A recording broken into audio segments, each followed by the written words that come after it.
Hello everyone, कैसे हो दोस्तों। आप लोगों का हमारे यूट्यूब चैनल यस इडू वर्ल्ड में बहुत बहुत स्वागत है। दोस्तों, आज मैं 10वीं पास अभ्यर्थियों के लिए 10th पास कैंडिडेट के लिए बहुत अच्छी वैकेंसी की इंफॉर्मेशन लेकर के आया हूं। दोस्तों, परमानेंट गवर्नमेंट जॉब है और ये जो नौकरी है सेंट्रल गवर्नमेंट के अंतर्गत आती है, केंद्र सरकार के अंतर्गत ये नौकरी आती है। दोस्तों, इसमें पे लेवल 3 के अकॉर्डिंग आपको सैलरी दी जाएगी। दोस्तों, अगर 10वीं पास अभ्यर्थियों को पे लेवल 3 के अकॉर्डिंग सैलरी मिलती है तो बहुत अच्छी बात है। दोस्तों, मैं आप लोगों को वैकेंसी की इंफॉर्मेशन पर लेकर चलता हूं और बताता हूं कि मैं किस वैकेंसी की बात कर रहा हूं। दोस्तों, मैं बात कर रहा हूं बीएसएफ में जो भर्ती आई है ट्रेड्समैन की, उसके बारे में। दोस्तों, बीएसएफ में वैकेंसी है, ट्रेड्समैन की पोस्ट है। दोस्तों, एप्लीकेशन ऑलरेडी स्टार्ट हो चुका है। जो एप्लीकेशन की लास्ट डेट है 25 अगस्त 2025 है। 25 अगस्त 2025 तक आप इसमें ऑनलाइन मोड में अप्लाई कर सकते हैं। नंबर ऑफ पोस्ट की बात करें तो 3588 टोटल पोस्ट है। 3588 टोटल पद हैं जिनके लिए एप्लीकेशन इनवाइट किया गया है। दोस्तों, एग्जाम डेट की बात करें तो एग्जाम के बारे में आपको बाद में इंफॉर्मेशन दी जाएगी। दोस्तों, बीएसएफ के बारे में आप लोग ऑलरेडी जानते होंगे। दोस्तों, केंद्र सरकार के अंतर्गत आने वाला ये एक सीमा सुरक्षा बल है। दोस्तों, बात करें इसके लिए आपके पास क्वालिफिकेशन क्या होना चाहिए, तो दोस्तों इसमें जो कुक की पोस्ट है, वाटर कैरियर की पोस्ट है, वेटर की पोस्ट है, इसके लिए जो आपके पास क्वालिफिकेशन होना चाहिए, दोस्तों आपको 10वीं पास होना चाहिए और फूड प्रोडक्शन या किचन का कोर्स आपके पास होना चाहिए। एनएसडीसी से या किसी रिकॉग्नाइज्ड इंस्टीट्यूट से आपके पास कोर्स होना चाहिए। कारपेंटर की वैकेंसी है, plumber, painter, electrician, pump operator की वैकेंसी है। इसके लिए जो आपके पास क्वालिफिकेशन होना चाहिए, आपको 10वीं पास होना चाहिए और आपके पास आईटीआई की सर्टिफिकेट भी होनी चाहिए रिलेवेंट ट्रेड में, या आपके पास वोकेशनल कोर्स होना चाहिए और उसके साथ 1 साल का अनुभव होना चाहिए, 1 ईयर का एक्सपीरियंस होना चाहिए।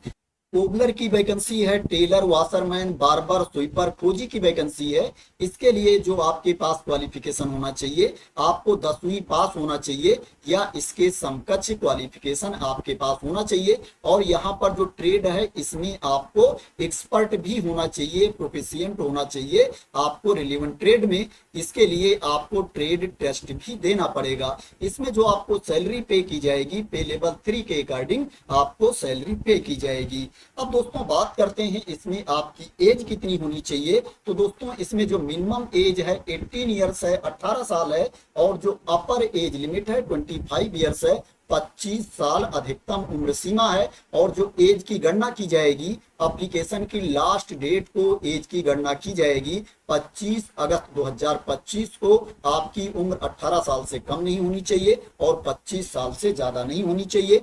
जो छूट की क्राइटेरिया के अंतर्गत आते हैं उनको अपर एज लिमिट में छूट भी मिलेगी। मैं बता देता हूं किसको कितनी छूट मिलेगी अपर एज लिमिट में। दोस्तों, जो एससी कैटेगरी के कैंडिडेट हैं, एसटी कैटेगरी के कैंडिडेट हैं, उनको अपर एज लिमिट में 5 ईयर्स की छूट मिलेगी, 5 साल की छूट मिलेगी। और ओबीसी कैटेगरी के कैंडिडेट को अपर एज लिमिट में 3 साल की छूट मिलेगी। और जो एक्स सर्विसमैन हैं उनको सर्विस ईयर्स प्लस 3 ईयर्स की छूट दी जाएगी अपर एज लिमिट में। अब बात करते हैं दोस्तों, इसमें आपका सिलेक्शन कैसे होगा, सिलेक्शन का प्रोसेस क्या है। दोस्तों, इसमें पीटी होगा, पीएचटी होगा, और दोस्तों इसमें रिटन एग्जाम होगा और कुछ ट्रेड का इसमें ट्रेड टेस्ट भी होगा। दोस्तों, इसमें जो सबसे पहले होगा आपका पीटी पीएचटी होगा। फर्स्ट फेज का जो एग्जाम है दोस्तों वो फिजिकल स्टैंडर्ड टेस्ट है और फिजिकल इफिशिएंसी टेस्ट है। दोस्तों, इसमें 5 किलोमीटर की दौड़ होगी, 5 किलोमीटर की रेस होगी पुरुष अभ्यर्थियों के लिए। पुरुष अभ्यर्थियों को 24 मिनट्स में 24 मिनट में 5 किलोमीटर की दौड़ कंप्लीट करना पड़ेगा। और जो महिला अभ्यर्थी हैं उनको 1.6 किलोमीटर की दौड़ कंप्लीट करना पड़ेगा 8.5 मिनट में। फीमेल कैंडिडेट के लिए 1.6 किलोमीटर की रेस है, 8.5 मिनट में उनको कंप्लीट करना पड़ेगा। दोस्तों जब आप पीटी पीएचडी में क्वालिफाई हो जाओगे तो उसके बाद क्या है, आपका रिटर्न एग्जाम होगा। जिन कैंडिडेट का ट्रेड टेस्ट है उनका ट्रेड टेस्ट भी होगा। अभी मैं आप लोगों को बता दूंगा कि किस किस ट्रेड का ट्रेड टेस्ट होगा। दोस्तों रिटर्न एग्जाम की बात करें तो इसमें टोटल आपसे 100 क्वेश्चंस पूछे जाएंगे, 100 प्रश्न आपसे पूछे जाएंगे और उसके लिए जो आपको अंक दिया जाएगा 100 अंक आपको दिया जाएगा, 100 मार्क्स आपको दिया जाएगा। जो प्रश्न आपसे पूछे जाएंगे ऑब्जेक्टिव टाइप के क्वेश्चंस आपसे पूछे जाएंगे, बहुविकल्पीय प्रश्न आपसे पूछे जाएंगे। आपका एग्जाम कंप्यूटर बेस्ड भी हो सकता है और ओमार बेस्ड भी आपका एग्जाम हो सकता है। इसके बारे में आप लोगों को बाद में इंफॉर्मेशन मिल जाएगी। दोस्तों इसमें मिनिमम क्वालिफाइंग मार्क्स भी है, उतना आपको लेकर के आना पड़ेगा तभी आप पास माने जाओगे। दोस्तों अगर आप अनरिजर्व कैटेगरी के कैंडिडेट हैं, ईडब्ल्यूएस कैटेगरी के कैंडिडेट हैं तो आपको 35% मार्क्स लेकर के आना पड़ेगा, 35% अंक लेकर के आना पड़ेगा। और अगर आप एससी कैटेगरी के कैंडिडेट हैं, एसटी कैटेगरी के कैंडिडेट हैं, ओबीसी कैटेगरी के कैंडिडेट हैं तो आपको 33% मार्क्स लाना पड़ेगा, 33% अंक लाना पड़ेगा तभी आप पास माने जाओगे। बात करें इसमें कहां कहां से प्रश्न पूछे जाएंगे तो दोस्तों इसमें जनरल अवेयरनेस, जनरल नॉलेज से 25 क्वेश्चंस पूछे जाएंगे, 25 प्रश्न पूछे जाएंगे। नॉलेज ऑफ एलिमेंट्री मैथमेटिक्स से 25 क्वेश्चंस पूछे जाएंगे, 25 प्रश्न पूछे जाएंगे। एनालिटिकल एप्टीट्यूड से 25 क्वेश्चंस पूछे जाएंगे। Basic knowledge of the candidates in English और हिंदी से 25 क्वेश्चंस पूछे जाएंगे, हिंदी या इंग्लिश से 25 प्रश्न पूछे जाएंगे। जो टोटल प्रश्न आपसे पूछे जाएंगे 100 प्रश्न पूछे जाएंगे, उसके लिए 100 अंक आपको दिया जाएगा। जो एक प्रश्न होगा वो 1 अंक का होगा। इसके लिए जो आपको टाइम दिया जाएगा 2 घंटे का टाइम आपको दिया जाएगा, 120 मिनट का टाइम आपको दिया जाएगा। दोस्तों इसमें हाइट भी चेक की जाएगी, चेस्ट भी चेक किया जाएगा। मैं बता देता हूं किसकी कितनी हाइट होनी चाहिए।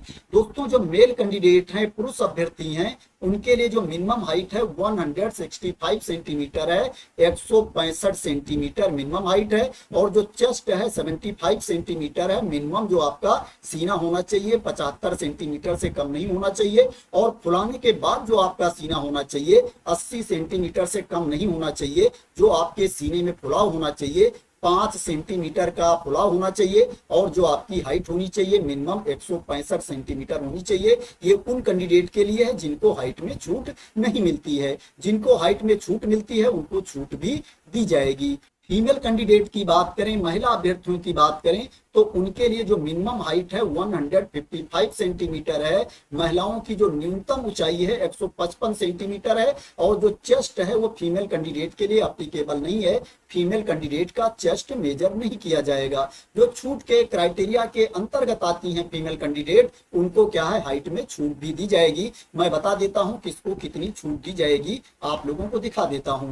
दोस्तों यहाँ छूट के बारे में इंफॉर्मेशन दी गई है। जैसे जो एसटी कैटेगरी के कैंडिडेट हैं, पुरुष अभ्यर्थी हैं, उनको हाइट में 5 सेंटीमीटर की छूट दी जाएगी। उनके लिए जो मिनिमम हाइट है 160 सेंटीमीटर है, 160 सेंटीमीटर न्यूनतम ऊंचाई है एसटी कैटेगरी के कैंडिडेट के पुरुष अभ्यर्थियों के लिए। और जो फीमेल कैंडिडेट के लिए हाइट है 148 सेंटीमीटर है, 148 सेंटीमीटर महिला अभ्यर्थियों की हाइट है जो एसटी कैटेगरी में आती हैं। तो इसी तरह से यहाँ पर हाइट के बारे में इंफॉर्मेशन दी गई है, इसको आप लोग देख सकते हो। दोस्तों बात करें कि किस किस ट्रेड का ट्रेड टेस्ट होगा तो उसके बारे में भी मैं आप लोगों को इंफॉर्मेशन दे देता हूं। दोस्तों यहां पर देख सकते हो किस किस ट्रेड का ट्रेड टेस्ट होगा, उसके बारे में इंफॉर्मेशन दी गई है। इस ट्रेड का ट्रेड टेस्ट नहीं होगा। दोस्तों आप और नीचे जाएंगे तो यहां पर देखेंगे कोबलर का ट्रेड टेस्ट होगा, टेलर का होगा, वाशरमैन का होगा, बार्बर का होगा, स्वीपर का होगा, खोजी का होगा, इनका ट्रेड टेस्ट होगा। दोस्तों इस पीडीएफ को मैं अपने टेलीग्राम चैनल पर डाल दूंगा। दोस्तों वहां से आप लोग इस पीडीएफ को डाउनलोड कर लेना और दोस्तों अप्लाई करने से पहले पूरी डिटेल्स चेक कर लेना। दोस्तों इसमें आपको फीस भी पे करनी पड़ेगी। मैं बता देता हूं किसको कितनी फीस पे करनी पड़ेगी। दोस्तों जो अनरिजर्व कैटेगरी के कैंडिडेट हैं, जनरल कैटेगरी के कैंडिडेट हैं, ओबीसी कैटेगरी के कैंडिडेट हैं, ईडब्ल्यूएस कैटेगरी के कैंडिडेट हैं, दोस्तों उनको टोटल 150 रुपीज फीस पे करना पड़ेगा। दोस्तों इसमें जो एग्जामिनेशन फीस है वो 100 रुपीज है, 100 रुपए है। और दोस्तों इसमें 50 रुपीज आपको सर्विस चार्ज भी देना पड़ेगा, 50 रुपए आपको सर्विस चार्ज भी पे करना करना पड़ेगा। तो जो टोटल आपको पे करना पड़ेगा 150 रुपीज आपको पे करना पड़ेगा। और जो एससी कैटेगरी के कैंडिडेट हैं, एसटी कैटेगरी के कैंडिडेट हैं या महिला अभ्यर्थी हैं, उनको कोई फीस नहीं पे करना है, वो इसमें फ्री ऑफ कास्ट अप्लाई कर सकते हैं। दोस्तों बात करें इसमें आपको कहां पर जाकर के अप्लाई करना है, अप्लाई करने का लिंक कौन सा है, तो दोस्तों ये अप्लाई करने का लिंक है, इसी पर आकर के आपको अप्लाई करना है। दोस्तों इस लिंक को मैं अपने टेलीग्राम चैनल पर डाल दूंगा, वहां से आप लोग इस लिंक को कॉपी कर सकते हैं और किसी भी ब्राउजर में ओपन करके अप्लाई कर सकते हैं। दोस्तों आप ऊपर यहाँ पर देखेंगे रजिस्ट्रेशन का ऑप्शन दिया गया है, पहले इसमें आपको रजिस्ट्रेशन करना पड़ेगा। रजिस्ट्रेशन के लिए आपको यहाँ पर क्लिक करना है रजिस्टर हियर। जब इस पर आप क्लिक कर देंगे तो आपके सामने रजिस्ट्रेशन वाला ऑप्शन आ जाएगा। जो जो डिटेल्स यहाँ पर मांगी जा रही है फिल करके आपको अपना रजिस्ट्रेशन कंप्लीट कर लेना है। तो इस तरह से इस पेज पर आकर के आप रजिस्ट्रेशन कर सकते हैं और ऑनलाइन मोड में अप्लाई कर सकते हैं। तो दोस्तों ये सीमा सुरक्षा बल में वैकेंसी निकली है, बीएसएफ में भर्ती है, जो पोस्ट है ट्रेड्समैन की पोस्ट है।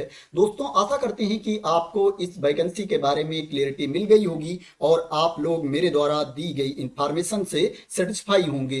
दोस्तों अगर आपको वैकेंसी के बारे में क्लियरिटी मिल गई हो और इसी तरह की इंपॉर्टेंट अपडेट चाहते हैं, इंफॉर्मेशन चाहते हैं, वैकेंसी की न्यूज चाहते हैं, तो दोस्तों आप लोग मेरे चैनल को सब्सक्राइब कर लेना, जैसा मैंने स्टार्टिंग में आप लोगों को बोला है। तो थैंक यू सो मच दोस्तों फॉर वॉचिंग।